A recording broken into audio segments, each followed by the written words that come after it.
नमस्कार मेरे प्यारे दोस्तों, मैं अभी पाठक आप सभी का स्वागत करता हूं आपके अपने चैनल ऑनलाइन एग्जाम सर में। रख हौसला वो मंजर भी आएगा, प्यासे के पास चलकर समंदर भी आएगा। थक कर ना बैठे मंजिल के मुसाफिर, मंजिल भी मिलेगी और उससे मिलने का मज़ा भी आएगा। आप सभी को पता है कि एक टॉपिक है सिकंदर। हम लोग जितने भी एग्ज़ाम देते हैं आजकल, हिस्ट्री को भी उसने स्टैटिक जीके बना के रख दिया है कि वो स्टैटिक जीके के रूप में पॉइंट टू पॉइंट बात पूछने लगा एग्जामिनर। तो हम लोग एक नई सीरीज़ स्टार्ट करते हैं जिसमें हम लोग पर्टिकुलर एक व्यक्ति उठाएँगे, उसके बारे में पूरी जानकारी ले लेंगे। जैसे आज हम लोगों ने सिकंदर उठाया, कल अकबर, परसों जहांगीर, फिर शाहजहाँ। जब भी जो पॉइंट उठाएँगे उसके बारे में पूरी नॉलेज एक ही वीडियो में रख लेंगे। तो आज का जो हम लोग टॉपिक है वो है अरस्तू का शिष्य सिकंदर। यानी सिकंदर किसका शिष्य था? अरस्तू का। हम लोग पॉइंट टू पॉइंट बात करते हैं। सिकंदर जो है उसका जन्म हुआ था 556 ईसा पूर्व। इसके पिता का नाम फिलिप था। अब इम्पॉर्टेंट क्या है वही है जिस पे मैं रेड सर्कल लगा रहा हूँ कि सिकंदर के पिता का नाम क्या था? फिलिप।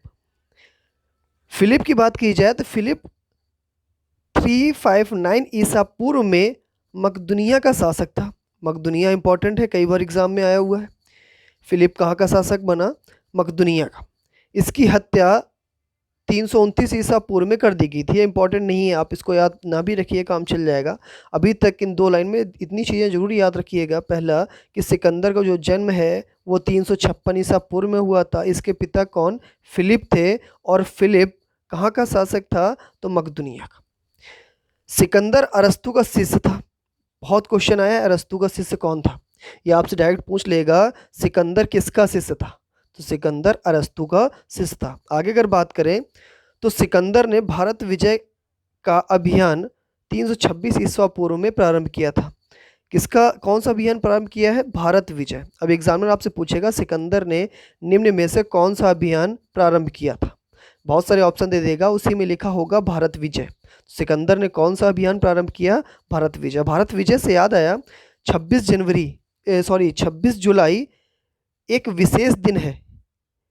तो 26 जुलाई को हम लोग कौन सा दिवस मनाते हैं? कमेंट बॉक्स में करके बताइएगा कि 26 जुलाई को।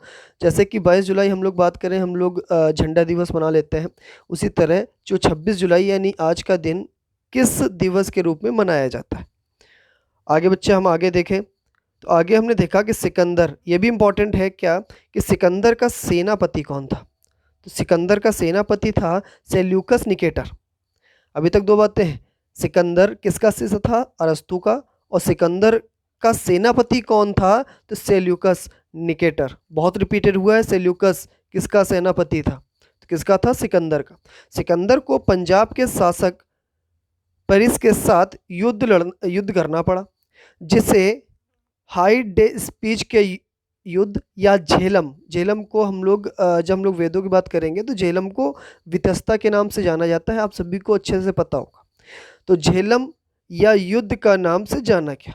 सिकंदर की सेना ने व्यास नदी के पश्चिम तट पर पहुंचकर उसे पार करने से इनकार कर दिया था। तो आप क्वेश्चन डायरेक्ट बनेगा कि सिकंदर की जो सेना थी उसने किस